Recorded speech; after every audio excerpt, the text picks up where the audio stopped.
नमस्कार दोस्तों, स्वागत है आपका अदिति की वाणी यूट्यूब चैनल में। दोस्तों, आज की कहानी मुझे जबलपुर की रहने वाली निक्की केवट जी ने भेजी है। ये कहानी एक खौफनाक जंगल पर है।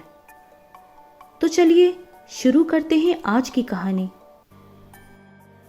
पश्चिम बंगाल का किशोरवन जंगल जो कई एकड़ में फैला हुआ है, जो अपने आप में ही कई अनसुलझे रहस्य लिए हुए है, क्योंकि उसके चारों तरफ का बाहरी हिस्सा तो सूर्य के प्रकाश से प्रकाशित है, पर थोड़ा अंदर जाते ही यहाँ मानो जैसे दिन में भी रात का अंधकार फैल जाता है। जहाँ सूर्य का प्रकाश या फिर किसी भी तरह की कोई दूसरी रोशनी इस जंगल के आंतरिक हिस्से में प्रवेश ही नहीं करती, जिस वजह से लोगों का मानना है कि जंगल के आंतरिक हिस्से जहाँ पर प्रकाश नहीं है, वहाँ के समस्त पेड़ पौधे मृत हैं, जिसका अस्तित्व तो है पर जीवन देने के लिए नहीं, जीवन लेने के लिए। बड़े बड़े और कई ऐसे व्यक्ति जो इस तरह की चीज़ों पर रिसर्च करके उसके सत्य और असत्य होने की बात का पता लगाते हैं, उनके बीच ये जंगल जो लोगों के बीच खौफनाक जंगल के नाम से जाना जाता है, हमेशा ही चर्चा का विषय रहा।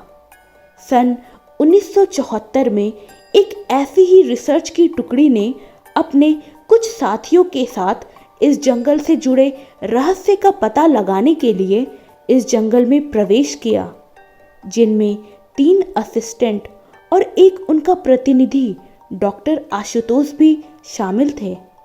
वे सभी अपनी ज़रूरतों का कुछ सामान लेकर जंगल के उस घने और अंधकार वाले हिस्से में पहुंच गए, जहां के गहरे और काले अंधकार की वजह से बगल में खड़ा इंसान भी नजर नहीं आता। वे सभी अपनी साथ लाई हुई टॉर्च की मदद से आगे बढ़ने लगे।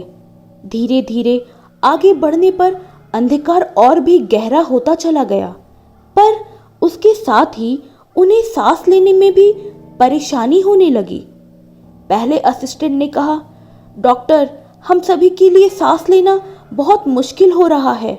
यहाँ अंधकार के साथ साथ ऑक्सीजन का भी नामो निशान नहीं है। बाकियों की तरह डॉक्टर आशुतोष को भी सांस लेने में काफ़ी परेशानी हो रही थी। उन्होंने सभी को कुछ देर वहाँ ठहरने को कहा और अपने अपने बैग को उतारने को कहा। फिर डॉक्टर आशुतोष ने कहा, जब मैंने इस जंगल के बारे में सुना था तो मुझे अंदाज़ा था कि जहाँ रोशनी ही नहीं है वहाँ ऑक्सीजन कैसे हो सकती है। तुम सभी अपने अपने बैग को चेक करो। मैंने सभी के बैग में ऑक्सीजन सिलेंडर रखे हैं, जल्दी करो। डॉक्टर की बात सुनकर सभी ने अपने अपने बैग से ऑक्सीजन सिलेंडर निकाला और पहन लिया। अब उन सभी के लिए सांस लेना और जिंदा रहना थोड़ा आसान था, जिसके साथ ही सभी ने फिर से अपनी यात्रा जारी की और सभी जंगल के उस हिस्से में आ पहुंचे जहां उन्हें रिसर्च करनी थी। सभी ने कुछ देर वहां आराम किया और अपने अपने औजार और बाकी सामान लेकर अपने काम में जुट गए। लगभग 10-15 मिनट बाद डॉक्टर आशुतोष जब उन पेड़ की जड़ों और उसके आसपास की मिट्टी की जांच कर रहे थे, तभी उनका एक असिस्टेंट एक दूसरे पेड़ की छाल को एक छोटे और धारदार चाकू से कुरेदने लगा। जैसे जैसे वो उस छाल को कुरदता गया, उस पेड़ से बेहद गाढ़ा और गर्म पदार्थ निकलने लगा। जब उसने ध्यान से टॉर्च की रोशनी में उसे देखा तो उसकी चीख निकल गई और वो उस पेड़ से लगभग 10 कदमों की दूरी पर जा गिरा। जब सभी ने उसकी ये हालत देखी तो सभी उसे संभालने के लिए उसके पास पहुंचे। डॉक्टर आशुतोष ने कहा, क्या हुआ तुम्हें? तुम चीखे क्यों और तुम इतना डर क्यों रहे हो? असिस्टेंट ने डरते हुए कहा, सर वो पेड़ पर। उस असिस्टेंट ने बोलने की कोशिश की थी कि तभी डॉक्टर आशुतोष की नजर उसके हाथ पर गई, जिसे देख वो भी घबरा गए। आशुतोष ने कहा, ये तुम्हारे हाथ में क्या हुआ? इस पर खून लगा हुआ है, तुम्हें कहीं चोट लगी है? असिस्टेंट ने कहा, नहीं सर, मुझे कोई चोट नहीं लगी, ये खून मेरा नहीं है, उस पेड़ का है, वो वहां देखिए। दूसरे असिस्टेंट ने कहा, पेड़ का खून? तुम होश में तो हो? पहले असिस्टेंट ने कहा, मैं सच कह रहा हूं, मैंने उस पेड़ की छाल को कुरेदा तो उसमें से खून बहने लगा।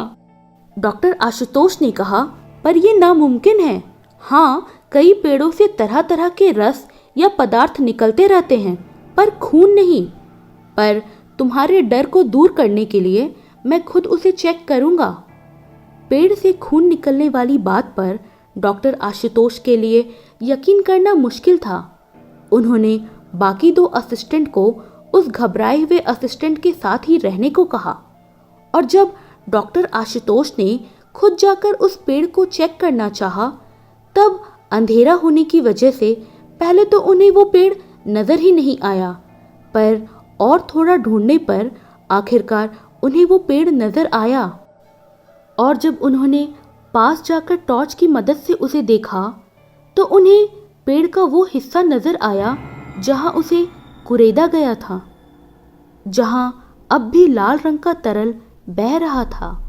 उसे छूने पर वो गर्म था, जैसे वो किसी की रगों में दौड़ रहा हो। और जब उन्होंने उस तरल पर गौर किया, तो वो तरल कुछ और नहीं बल्कि खून ही था, जो उस पेड़ से निकल रहा था। वो बड़ी ही हैरानी के साथ टॉर्च की रोशनी में उस कुरेदे हुए हिस्से को देखे जा रहे थे, जो उनकी समझ से परे था। और इससे पहले कि वो कुछ और समझ पाते, पेड़ का वो हिस्सा जहां से खून निकल रहा था, वो अपने आप ही भरने लगा, और देखते ही देखते वो हिस्सा पहले की तरह ही सामान्य हो गया। ये सब देखकर डॉक्टर आशुतोष की आंखें आश्चर्य से चौड़ी हो गई। उन्हें कुछ समझ नहीं आया और वो वापस अपनी साथियों के पास जा पहुंचे। पहले असिस्टेंट ने कहा, सर आपने देखा, वो खून ही था ना? अपने असिस्टेंट को इस तरह घबराता देख डॉक्टर आशुतोष ने अपनी घबराहट शांत की, ताकि बाकी साथी घबराहट में कोई गलती ना कर बैठे।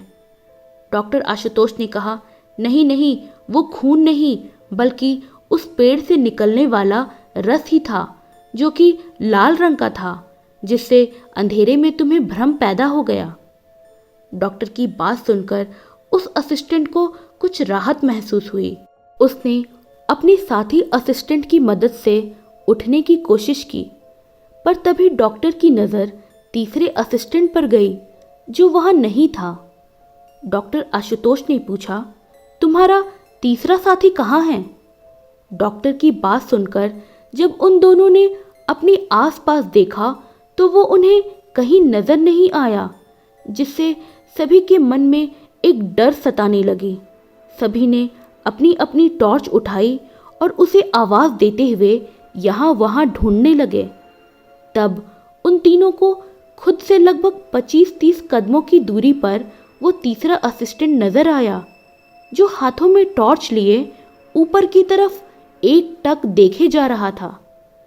इन सब में वो इतना खोया हुआ था कि उसे किसी की भी आवाज सुनाई नहीं दी। वो बुत बनकर खड़ा रहा।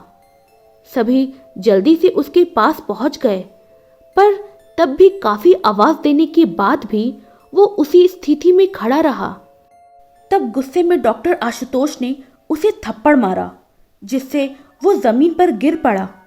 वो उस थप्पड़ से होश में जरूर आ गया, पर वो अब भी किसी डर के साए में था। डॉक्टर आशुतोष ने चीखते हुए कहा, तुम पागल हो गए हो क्या? जानते हो ना, अगर तुम इस अंधेरे में खो जाते तो तुम्हें ढूंढना कितना मुश्किल होता। डॉक्टर के इतना कुछ कहने के बाद भी वो कुछ बोलने की स्थिति में नहीं था, पर तभी बाकी के 2 असिस्टेंट ने डॉक्टर आशुतोष को बेहद डरी हुई आवाज में पुकारा, सर सर।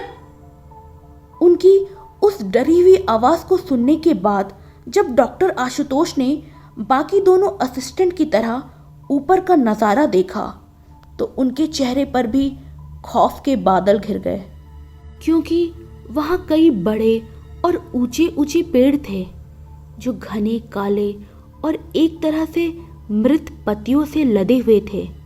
पर उन पेड़ों पर महज पत्तियां ही नहीं लटक रही थी, बल्कि उनमें अनगिनत छोटे बड़े सभी तरह के जीव जंतु, यहाँ तक कि इंसानों के शरीर भी लटक रहे थे। वे सभी मृत हो चुके थे। उनके शरीर में केवल हड्डियां ही बाकी थी, क्योंकि उनके खून की आखिरी बूंद भी सोख ली गई थी। उस नज़ारे को देखने के बाद चारों की ही सांसें अटक गई। सभी ने यहाँ आकर बहुत बड़ी गलती कर दी थी, जिसे उन्होंने मन घड़त कहा था।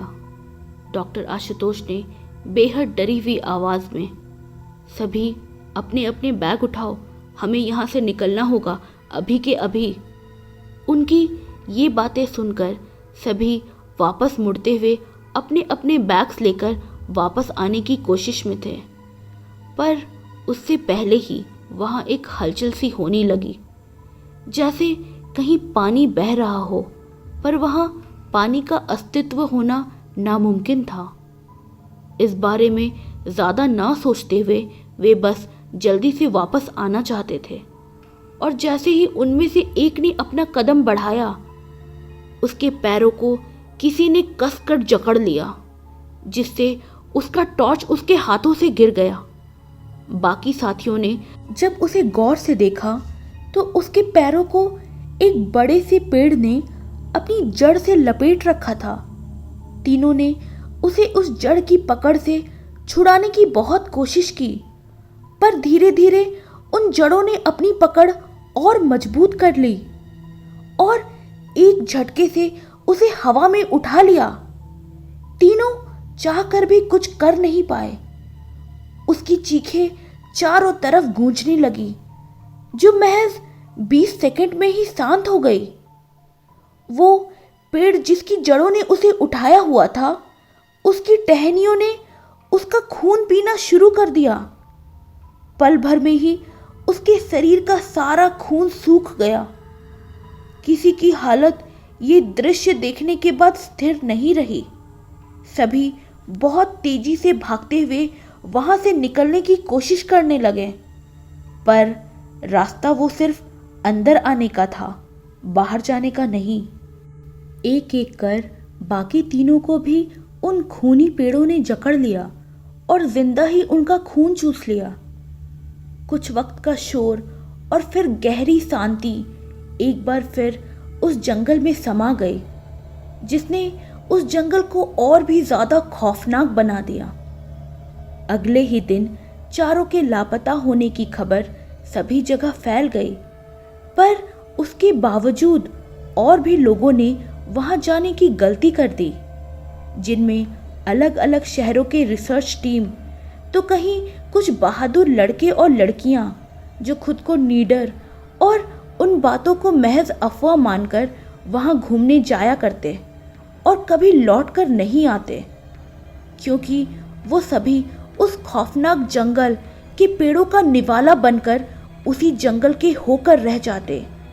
उनका खून उन पेड़ों की रगों में निरंतर बहता रहता, और वो इतनी तेजी से बहता कि ध्यान से सुनने पर उसकी आवाज़ सुनी जा सकती थी।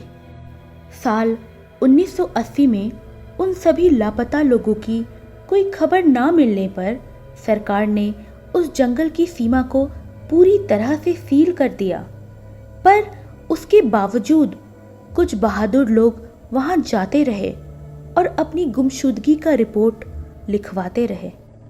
तो दोस्तों, कैसी लगी आपको आज की कहानी?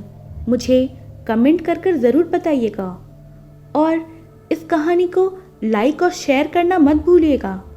और दोस्तों, अगर अब तक आपने मेरे चैनल को सब्सक्राइब नहीं किया है तो प्लीज़ जल्दी से सब्सक्राइब कर लीजिए। Thank you.